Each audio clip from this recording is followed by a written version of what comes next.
میں نے رحمان کی دفعہ یہ دیکھا نا، میں بڑی سختی سے یہ بات کرتی تھی، آئی لو ہم سو مچ، کیونکہ وہ 15 سال کے بعد بڑے بھائیوں کے پیدا ہوا تھا، لیکن میں اس کو جیسے ہوتا نا کہ قرآن سمجھ آتی ہے تو پھر میں کہتی تھی کہ رحمان میں اس پہ کمپرومائز نہیں کرنے والی ہوں، اگر مجھے پتہ چلا کہ آپ نے کوئی ایسی بات کی ہے جو اللہ کے احکامات کے اگینسٹ ہے تو بیٹا پھر میں نے آپ سے کوئی نہیں بات کرنی، میں نے آپ کو 2 دن روں گی، تیسرے دن مجھے بھی صبر آ جائے گا۔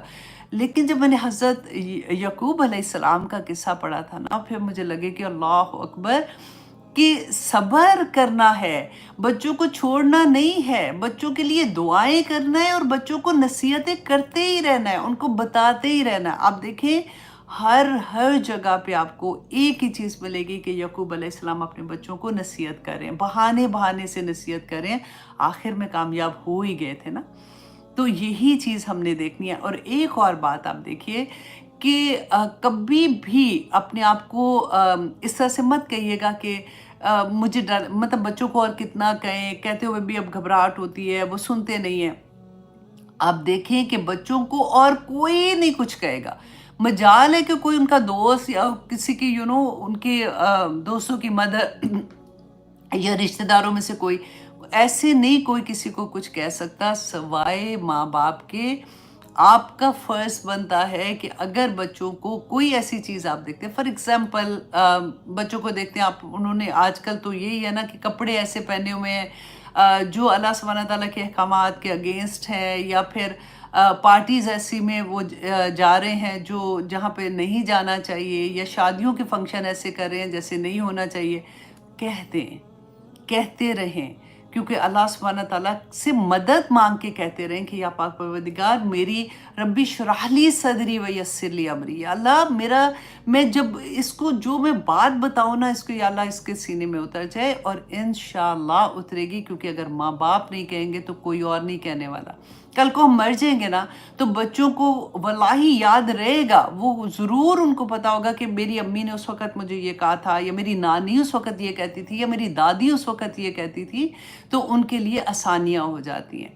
تو یہاں پہ اس پوری سورہ میں ہم یہی بار بار دیکھیں گے، الحمدللہ ثم الحمدللہ، اتنا سیکھنے کو ملتا ہے کہ میں وہی کہتے ہیں قربان جائے اللہ سبحانہ تعالیٰ پہ کہ کون کیسے ہمیں سمجھائے گا، کون کن لفظوں سے ہمیں سمجھائے گا، جس طرح سے اللہ سبحانہ تعالیٰ ہمیں ایگزامپلز دے کے سمجھاتے ہیں کہ دیکھو کل کو اگر ایسی سچویشن ہو جاتی ہے، اب نبی سے زیادہ تربیت اور کون اپنی اولاد کی کرتا، رائٹ؟ تربیت کی بھی تم لوگوں نے، پھر بھی پاسا پلٹ گیا، پھر بھی بچوں نے کچھ ایسا کر دیا، تو تم نے کس طرح سے صبر کے ساتھ ان کو چھوڑنا نہیں ہے، لگے رہنا ہے ان کے ساتھ، دعائیں بھی کرنی ہے، ان کو نصیحت بھی اچھے سے کرتے رہنا ہے، اور دعا یہ مانگنی ہے کہ اللہ سبحانہ تعالیٰ میرے لفظوں میں وہ ڈال دے، تاثیر ڈال دے جو میرے بچوں کو سمجھ آ جائے، کیونکہ ایک ماں ہی وہ درد سمجھ سکتی ہے۔ اللہ سبحانہ تعالیٰ ہم سب کے لیے آسانیاں کرے۔ پتا کچھ بھی بدلا نہیں ہے نا، قرآن تو ایز اٹ از ہمارے پاس ہے۔ تو ان لوگوں کی زندگیاں کیسے بدلی تھیں اور ہماری زندگیوں میں کیوں مشکل تھوڑی آ رہی ہے، تو اس وجہ سے میں نے سوچا کہ ام المومنین ام سلمہ کے بارے میں بات کرتے ہیں آج انشاءاللہ۔ سب سے پہلے تو جی آپ لوگوں نے جتنوں نے ٹیسٹ دیا تھا، آپ لوگوں کا بہت بہت شکریہ، آپ لوگوں کے بہت اچھے مارکس آتے ہیں الحمدللہ، آپ لوگ بہت دھیان سے کلاس سنتے ہیں۔ وہ لوگ جن کے پاس کوئی ٹیچر نہیں ہے، وہ ان کو میں کہتی ہوں نا کہ آپ یوٹیوب میں جب ٹیسٹ پوسٹ ہوتا ہے تو وہیں آپ اپنا وہ اسکرین شاٹ بھیج دیا کریں، اور وہیں پہ ٹیچر جو ہے وہ آپ کو دیکھ لیں گی۔ لیکن آج میں نے یہ دیکھا تھا، میں 2-3 دفعہ سے یہ دیکھ رہی تھی، تو میں نے آج آپ لوگوں کے ساتھ نا ایک لنک شیئر ہوگا واٹس ایپ کا، وہ لوگ جن کے پاس کوئی ٹیچر نہیں ہے، جن کے پاس ہے انہوں نے نہیں کرنا، ٹھیک ہے؟ جن کے پاس کوئی ٹیچر نہیں ہے وہ اس لنک کو جوائن کریں گی، اور وہاں پہ فوزیہ جو ہیں انشاءاللہ آپ کی ٹیچر ہوں گی، وہ آپ کا ٹیسٹ جو ہے وہ انشاءاللہ دیکھیں گی۔ تو اس طرح سے آپ کو جو فار ایگزامپل آپ کسی کورس میں نہیں، آپ صرف لائیو سنتے ہیں نا، تو ان کے لیے میں نے یہ لنک انشاءاللہ آج شیئر ہو جائے گا۔ تو آج دیکھتے ہیں آپ لوگوں کے کتنے مارکس آتے ہیں، کیونکہ اس گروپ میں میں بھی ہوں۔ اچھا جی، اب آپ کو ام سلمہ کے بارے میں بتانے سے پہلے میں تھوڑا سا آپ کو یہ بتا دوں، کیونکہ ہم جب ویژولائز کرتے ہیں نا تو ہم چیزوں کو بہت اچھے سے سمجھ آتے ہیں۔ تو آج کے دور میں ہم دیکھیں کہ ہماری زندگیوں میں ایسے اگر ہم کسی کو دیکھ رہے ہیں تو کیا امپیکٹ ہو رہا ہے اس کا. کہ آپ دیکھیں جیسے ہمارے ملک میں بھی دو سیاسی جماعتیں ہیں نا. آپ سوچیں فار ایگزامپل ایک نواز شریف ہے، ایک عمران خان ہے. تو بڑے سردار یہ جو تھی نا ام سلمہ، یہ ایک بہت بڑے سردار تھے قبیلہ مخزوم کے، ان کی یہ بیٹی تھی. ٹھیک ہے، تو آپ ذرا امیجن کریں کہ کون سا دور تھا. ابھی نیا نیا اسلام آیا تھا، لوگوں میں یہ بات آ رہی تھی اور لوگوں پہ ظلم بھی انتہا کے ہی ہو رہے تھے. جو اسلام قبول کرتا تھا اس کے ساتھ بے انتہا ظلم کرتے تھے، اس کا مذاق اڑانا کہ کسی طرح سے یہ اسلام سے نکل جائے تاکہ اسلام لوگوں تک زیادہ پیغام نہ جائے. اور اس حالت میں یہ کون اسلام قبول کر رہا ہے؟ جو قبیلے کی بیٹی، سردار کی بیٹی ہے. اور نہ صرف وہ کر رہی ہیں بلکہ ان کے ہسبینڈ جو قبیلہ اسد کے تھے اور وہ بھی بہت اچھے فیملی سے تھے، تو وہ دونوں نے اسلام قبول کیا. آپ سوچیں ذرا، امیجن کریں نواز شریف جو ہے ان کی بیٹی اور ان کا داماد عمران خان کے جماعت میں آ جاتا ہے. تو بس اب مار پڑنے والی باتیں میں ایسی بتا رہی ہوں جس کہ آپ سوچیں اس کی انٹینسٹی دیکھیں. اب کیا ہوگا کہ آپ دیکھیں پورے پاکستان میں کتنی بڑی ہلچل ہو جائے گی. اور کیونکہ یہ دونوں جو مشرکین مکہ تھے، ان کے لیے تو اسلام میں آنا اس سے بھی بڑی بات تھی نا. مطلب ان کی تو دشمنی چل رہی تھی پوری کی پوری اسی طرح سے. تو آپ یہ دیکھیں کہ جب وہ اسلام لے کے آتی ہیں، ہم کہتے ہیں نا عورتیں بڑی کمزور ہوتی ہیں. اس زمانے کی عورتوں کو تو اس طرح کی تھی کہ ان کے پاس کوئی حقوق ہی نہیں تھے، وہ تو اس طرح سے رہتی تھی. آپ سوچیں ذرا کہ اس زمانے کی عورت ہے اور سردار کی بیٹی ہیں، ان کو یہ پتہ ہے کہ اگر میں اسلام قبول کرتی ہوں تو مجھے کن کن چیزوں سے گزرنا پڑے گا. دونوں میاں بیوی نے اسلام قبول کیا اس وقت جس وقت اسلام بالکل نیا نیا تھا. ٹھیک ہے، اور یہ بہت پاپولر بھی تھے کیونکہ ان کے فادر جو تھے نہ صرف سردار تھے بلکہ یہ بہت سخی تھے. جب کسی قافلے کے ساتھ جا رہے ہوتے تھے نا، تو پورا قافلے کا کھانے پینے کا ان کی سارا خرچہ جو ہے نا یہ خود دیا کرتے تھے. تو اس لیے یہ مشہور بھی ان کی مطلب اچھی صفت کی وجہ سے یہ مشہور تھے. اب جب یہ اسلام لے آتی ہیں تو اس کے بعد جو ان پہ ظلم ہوتا ہے، اب دیکھیں یہ ایک خوبصورت ان کا گھر، ان کا رہنا سہنا، کھانا پینا یہ اسی طرح سے ان کا حالات بھی تھے. اب رسول اللہ صلی اللہ علیہ وآلہ وسلم نے جب یہ دیکھا کہ ان پہ اتنا ظلم ہو رہا ہے، مسلمانوں پہ سب پہ ہی ہو رہا تھا، تو پہلی دفعہ ہجرت حبشہ کا جب حکم ملا نا، تو اس وقت یہ دونوں میاں بیوی حبشہ کی طرف انہوں نے ہجرت کی، سارا اپنا گھر بار چھوڑ کے. کہتی ہے اب آگے جا کے نا انہی کے الفاظ میں کوشش کروں گی آپ کو، یہ اپنی سٹوری خود بتاتی ہیں کہ کیا ہوا تھا، کہ کہاں جا رہے ہیں کچھ نہیں پتا. ایک ایسا ملک جہاں پہ کبھی گئے ہی نہیں ہیں، اور کہاں رہیں گے، کہاں سے کھائیں گے، کہاں سے پئیں گے، کیا کیسے زندگی گزاریں گے، کچھ نہیں پتا. اور دونوں میاں بیوی جب پہلی ہجرت ہوئی تھی اسی طرح سے یہ لوگ حبشہ کی طرف چلے گئے. کہتے وہاں جا کے ان کا دل تو ڈیفینیٹلی نہیں لگنا تھا. تو سارا وقت ان کو نا مکہ کی یاد آتی تھی، اور جتنے بھی لوگ مہاجر تھے وہاں پہ چلے گئے تھے ان کو یہی تھا کہ ہم کسی طرح سے واپس جائیں. اور کہتی محبت اتنی زیادہ رسول اللہ صلی اللہ علیہ وسلم سے بھی کہ ہم جائیں واپس. خانہ کعبہ کا طواف بھی وہیں پہ کرتے تھے اور پھر رسول اللہ کو بھی دیکھنے کا ان کو یہ تھا کہ ہم انہی کی صحبت میں رہیں. لیکن کیونکہ حالات ایسے تھے، اب کہتی ہے کہ وہاں پہ رہتے ہوئے حبشہ میں آہستہ آہستہ ہمیں خبریں آنے شروع ہوئیں. اب آج کل کی طرح کا زمانہ تو نہیں تھا، خبریں آنا شروع ہو گئیں کہ اب مکہ کے حالات جو ہے نا وہ کافی بہتر ہو گئے. لوگ کافی جو اسلام میں آ رہے ہیں. حضرت عمر اسلام میں آگے، حضرت حمزہ آگے ہیں، تو وہ تو طاقتور تھے نا اتنے زیادہ، تو ان کی وجہ سے اب لوگوں پہ ظلم ہونا بھی کم ہو گئے ہیں. تو کہتے ہیں وہ ہم اتنے خوش ہوئے تو کچھ لوگوں نے ان میں سے یہ ارادہ کیا کہ اچھا ہم واپس چلتے ہیں. تو کہتی ہیں کہ جب ہم واپس آئے تو ہمیں پتہ چلا کہ ہم نے غلطی کر لی ہے، کیونکہ اب ظلم اور زیادہ ہو رہے تھے. کیونکہ ان کو یہ تھا کہ حضرت حمزہ اور حضرت عمر کی وجہ سے کہ اب لوگ اور زیادہ اسلام میں آئیں گے، تو وہ ان کو روکنا چاہتے تھے کسی نہ کسی صورت میں. تو جب پھر رسول اللہ صلی اللہ علیہ وسلم نے دیکھا کچھ عرصہ یہ وہاں پہ رہے، مکہ میں رہے، کہ مسلمانوں کے حالات تو کسی حالت میں بہتر نہیں ہو رہے ہیں اور ظلم کی انتہا ہو رہی ہے، تو رسول اللہ صلی اللہ علیہ وسلم نے ان کو مدینہ ہجرت کرنے کا مسلمانوں کو حکم دے دیا کہ جو جا سکتا ہے وہ مدینہ کی طرف چلا جائے. اب یہ بیان کرتی ہیں. اب یہاں سے آپ دیکھیے گا کہ دونوں میاں بیوی کہتے ہیں ہم نے ارادہ کیا کہ ہم ٹھیک ہے مدینہ کی طرف ہجرت کر جاتے ہیں. کہتے ہیں میرے ہسبینڈ جو ہے وہ اونٹ لے کے آتے ہیں سواری کے لیے، اور ان کا چھوٹا ایک بیبی تھا، ساتھ بیٹا تھا. تو کہتی ہے میرے ہسبینڈ نے مجھے اونٹ پہ بٹھایا، ہم لوگ، اور خود میرے گود میں میرا بیٹا تھا اور اونٹ کی نکیل لے کے وہ چلنا شروع ہو گئے.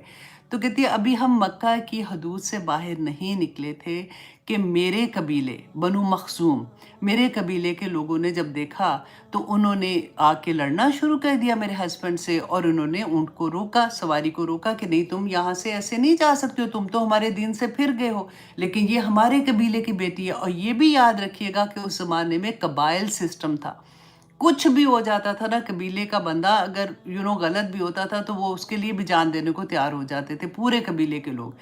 اچھا، اب انہوں نے کیا کہا، کہتے کہ وہ میرے خاوند سے زبردستی مجھے انہوں نے اونٹ سے اتارا اور انہوں نے کہا کہ تم نہیں جا سکتے، اس کو ہم اپنے ساتھ لے کے جا رہے ہیں. کہتے جیسے ہی وہ مجھے اپنے ساتھ لے کے جا رہے تھے تو میرے ہسبینڈ کا قبیلہ بنو اسد کے لوگوں نے جب دیکھا تو ان کو یہ غصہ آیا کہ یہ مطلب اسے لے کے جا رہے ہیں، لیکن اس کی گود میں جو بچہ ہے وہ تو ہمارے قبیلے کے لڑکے کا ہے.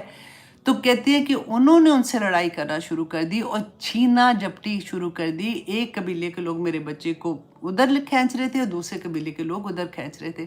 کہتی ہے میں ایک تو خوفزدہ اتنی تھی اور اتنی تکلیف میں نے جب دیکھا کہ میرا بچہ رو رہا ہے، اور مجھے یہ تھا کہ یہ کہیں اللہ نہ کرے فوت ہی نہ ہو جائے، کہ اتنی زور سے دونوں قبیلے کے لوگ اس کو کوئی ادھر سے کھینچ رہا کوئی ادھر سے کھینچ رہا. تو کہتی ہے میں نے کہا کہ اس کو لے جاؤ، آپ اس کو دے دو، کوئی بات نہیں، میرا بچہ تاکہ بچ جائے. کہتی ہیں تو بنو اسد کے لوگ میرے بچے کو لے گئے اور میرے خاوند جو ہے وہ اکیلے مدینہ کی طرف چلے گئے، ہجرت کر لی، اور مجھے میرے قبیلے کے لوگ زبردستی اپنے ساتھ لے آئے. کہتی ہے وہ دن، اور جب تک میں واپس، وہ بتاتی ہیں کہ ایوری مارننگ میں صبح اٹھتی تھی اور جا کے اس جگہ پہ جہاں پہ میرا بیٹا اور میرا خاوند مجھ سے جدا ہوئے تھے، وہاں پہ جا کے میں سارا دن بیٹھ کے روتی تھی اور میں یاد کرتی تھی، اور پھر شام کو بس لیٹنے کے لیے، سونے کے لیے گھر آتی تھی. کہتے 1 سال تک میں مسلسل تڑپتی رہی ہوں، روتی رہی ہوں، اور جا کے وہاں پہ بیٹھتی رہتی تھی.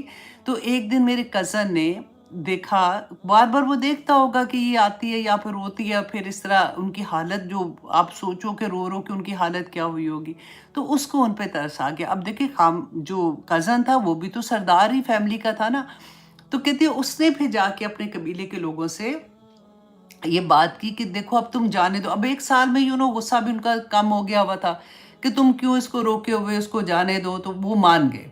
کہتی میرے کزن نے آ کے جب کہا کہ وہ مان گیا تو تم جا سکتی ہو مدینہ اگر تم نے جانا ہے. تو کہتی ہے میں نے پھر رونا شروع کیا کہ میں کیسے جا سکتی ہوں، میرا بچہ ادھر ہے، میرا اتنا چھوٹا بچہ ہے، میں اس کو چھوڑ کے وہاں چلی جو مجھے تو خبر ہی نہیں ہوگی کہ اس کے ساتھ کیا ہو رہا ہے. تو اس کو ترس آیا، پھر اس نے ان کے قبیلے کے جا کے لوگوں سے بات کی کہ اس کا بچہ بچاری کو دے دو، تڑپ رہی ہے، رو رہی ہے، تم نے اس کے بچے کو لے کے کیا کرنا ہے.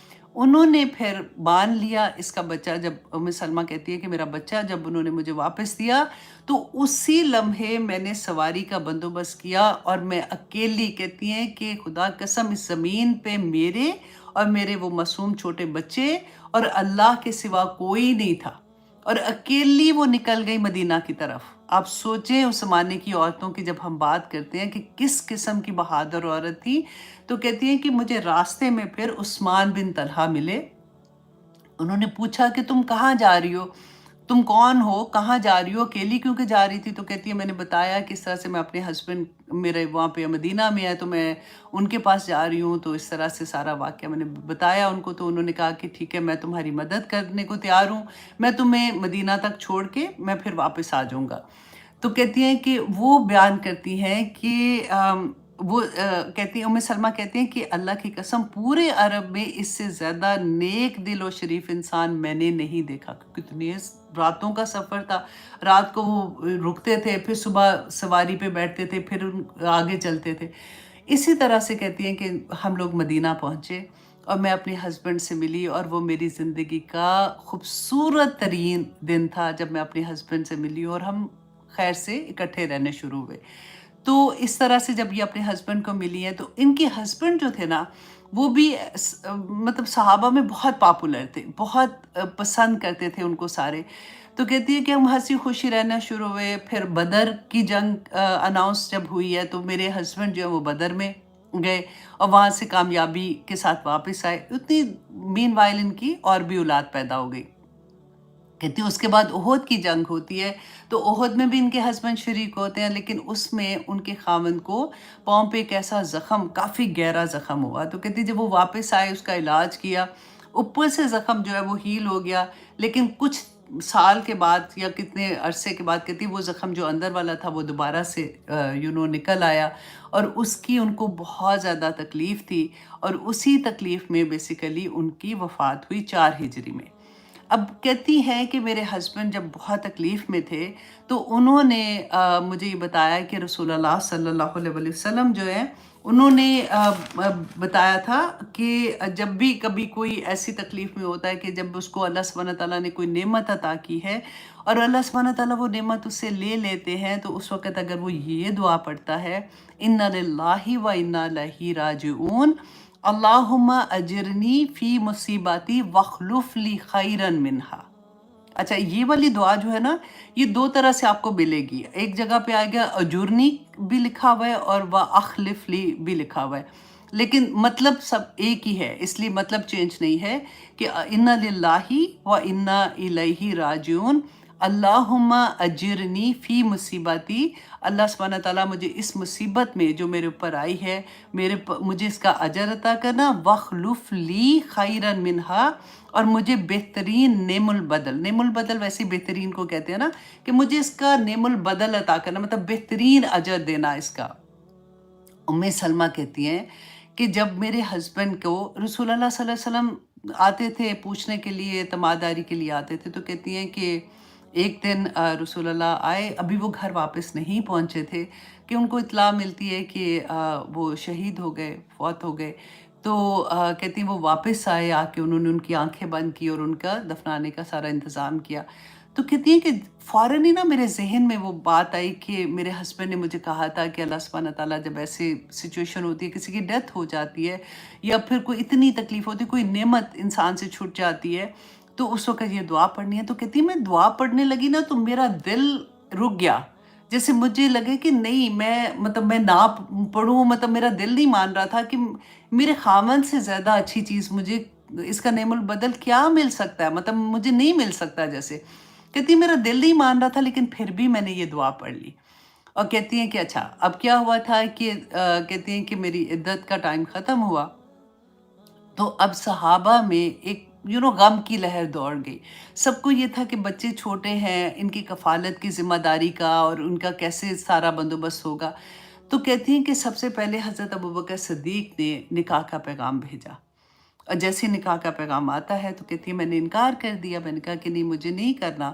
پھر اس کے بعد حضرت عمر رضی اللہ عنہ کی طرف سے نکاح کا پیغام آیا، تو کہتی ہے میں نے پھر بھی انکار کر دیا۔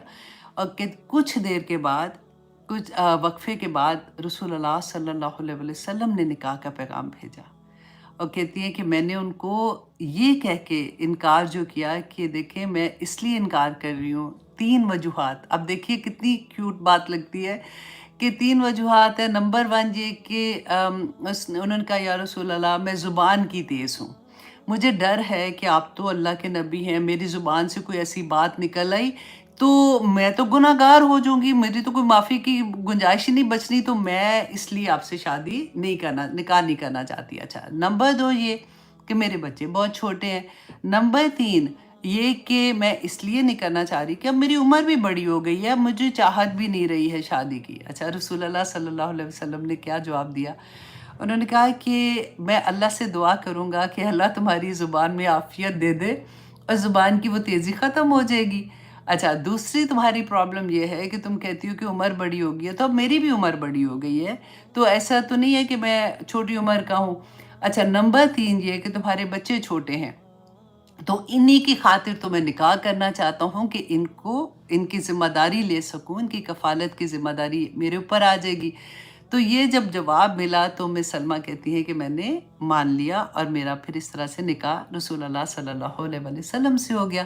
تو 4 ہجری کے آخر میں پھر ان کا نکاح رسول اللہ صلی اللہ علیہ وسلم سے ہوتا ہے، تو پھر یہ ام المومنین بن جاتی ہیں، امہات المومنین میں شامل ہو جاتی ہیں۔ تو اب دیکھیے سب سے یہاں پہ ایک یہ جو دعا میں نے آپ کو پڑھ کے بتائی ہے نا، اس کو ضرور یاد کر لیجئے گا۔ اگر فار ایگزامپل اگر آپ میں سے کسی کو آتی ہے تو آپ پلیز شیئر کر دینا، نہیں تو میں حرم سے کہہ دوں گی کہ حرم جو ہے وہ انشاءاللہ یہ دعا جو ہے وہ شیئر کر دے گی، تاکہ آپ لوگوں کو جن کو نہیں آتی ہے وہ یاد کر لیں۔ بہت آسان ہے، آپ میرا خیال ہے گوگل میں بھی ڈالیں گے نا، انا للہ و انا الیہ راجعون، یہ تو سب کو آتی ہے۔ تو آگے والی دعا بھی میرا خیال ہے ساتھ نکل آئے گی، لیکن انشاءاللہ حرم بھی پوسٹ کر دے گی۔ ٹھیک ہے جی، اسی طرح سے میں کوشش کروں گی کہ آپ لوگوں کے ساتھ کچھ نہ کچھ صحابہ کے واقعات ہیں، اور اس طرح سے ام المومنین جو بھی امہات المومنین ہیں یا صحابیات ہیں، کچھ نہ کچھ آپ لوگوں کے ساتھ شیئر کرتی رہوں، تاکہ ہمارے اسی طرح سے علم میں اضافہ ہوتا رہے۔ تو اب جناب ہم کہہ رہے آج انشاءاللہ ہم شروع کریں گے سورۃ ابراہیم۔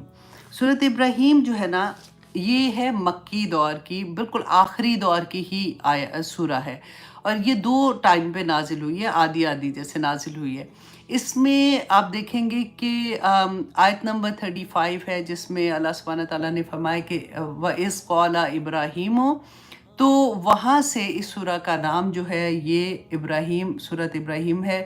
یہ علامت کے طور پہ یہ نام ہے، ایسا نہیں ہے کہ اس کے اندر ابراہیم علیہ السلام کی سٹوری ہے، کیونکہ ابراہیم علیہ السلام کا ذکر قرآن میں بہت دفعہ آیا ہے، اور ڈیفرنٹ جگہوں پہ انہوں نے ڈیفرنٹ طرح سے اللہ سبحانہ تعالیٰ نے ان کو بیان کیا ہے۔ اچھا، آیت نمبر 28 اور 29 جو ہے نا، یہ 2 آیات ہیں جو مدینہ میں نازل ہوئی تھی، اور یہ مشرکین مکہ جو تھے، جو بدر میں وہ قتل ہوئے، تو ان کے بارے میں انشاءاللہ آئے گا، وہاں پہ ہم یہ دیکھیں گے۔ اور اس کا زیادہ تر آپ دیکھیے گا کہ اس میں اللہ سبحانہ تعالیٰ وہی جیسے سورۃ رات کا تھا نا، اسی طرح سے آپ کو اس میں بھی نظر آئے گا کہ اللہ سبحانہ تعالیٰ دلائل پہ دلائل دے دے کے بتا رہے ہیں کہ دیکھو پچھلی قوموں کو، دیکھو کیوں قرآن نازل کیا تھا، یہ دیکھو قرآن جنہوں نے اس پہ عمل کیا ان کی زندگیاں دیکھو، جنہوں نے نہیں عمل کیا ان کی زندگیاں دیکھو۔ ایک ایک چیز آپ کو اتنی پیاری لگے گی۔ اور پہلی آیا جو ہے نا، آنیسٹلی وہ تو مجھے لگتا ہے کہ ایک ہی آیا پہ ہی بات کرتے رہنا، اور اس لیے بات کرتے رہیں کہ جب یہ سمجھ آ جائے گی تو زندگیوں کے سارے اندھیرے چھوٹ جائیں گے۔ تو اللہ سبحانہ تعالیٰ کیا فرماتے ہیں، آئیے دیکھتے ہیں۔ اعوذ باللہ من الشیطان الرجیم، بسم اللہ الرحمن الرحیم، الف لام را۔ یہ حروف مقطعات ہیں، اور حروف مقطعات کے بارے میں اگر آپ نے مور ڈیٹیل دیکھنی ہے تو آپ سورۃ البقرہ کے شروع میں بھی دیکھ سکتے ہیں، لیکن کیونکہ اللہ سبحانہ تعالیٰ نے اس کے بارے میں ہمیں کچھ نہیں بتایا، رسول اللہ نے کچھ نہیں بتایا، تو اس لیے ہم اس کو ایز اٹ از ہی رکھتے ہیں۔ اب اللہ سبحانہ تعالیٰ فرماتے ہیں کتاب انزلناہ الیکا، کہ کتاب، یہ کتاب کون سی؟ قرآن پاک، انزلناہ، ہم نے اسے نازل کیا، کس کو؟ اس کتاب کو، الیکا، آپ کی طرف۔ اب دیکھیے اس سے پہلے سورۃ رعد میں ہم کیا پڑھ رہے تھے کہ اللہ سبحانہ تعالیٰ نے فرمایا وَيَقُولُ الَّذِينَ كَفَرُوا، کہ وہ لوگ جنہوں نے کفر کیا، جو انکار کر رہے تھے نا، وہ انہوں نے کیا کہا؟ لَسْتَ مُرْسَلًا، کہ ہم نہیں مانتے آپ کو، ہم نبی نہیں مانتے، مطلب رسالت کا انکار کرتے ہیں۔ تو اللہ سبحانہ تعالیٰ نے فرمایا کہ اللہ ہی کافی گواہ ہے اس کے لیے کہ آپ اللہ کے رسول ہیں۔ اور دوسری کس کی گواہی اللہ سبحانہ تعالیٰ نے کہی تھی کہ وَمِنْ عِنْدَهُ عِلْمُ الْكِتَابِ، اور جس کے پاس کتاب کا علم ہے۔ اتنی بڑی بات آپ نے دیکھے، ہم نے حضرت سلیمان کا جو واقعہ پڑھا تھا، یاد رکھیے گا اس واقعہ کو، جب سبا کا تھا کہ وہ تخت لے کے آنا ہے، تو ایک جن تھا، فرید کے نام سے تھا نا، وہ جن وہاں پہ تھا، تو اس نے کہا کہ میں وہ لا سکتا ہوں تخت، اور حضرت سلمان نے کہا کہ آپ کب، مطلب کیسے لا سکتے ہو، کتنی دیر میں؟ تو اس نے کہا کہ آپ اٹھ کے بیٹھیں گے تو اتنی دیر میں لے آؤں گا۔ تو ایک شخص وہاں پہ جو بیٹھا ہوا تھا جس کو کتاب کا علم تھا، غور کریں، انڈر لائن کریں، جس کو کتاب کا علم تھا نا، اس نے کیا کہا تھا کہ میں پلک جھپکتے میں وہ لے آؤں گا، اور وہ لے آیا تھا۔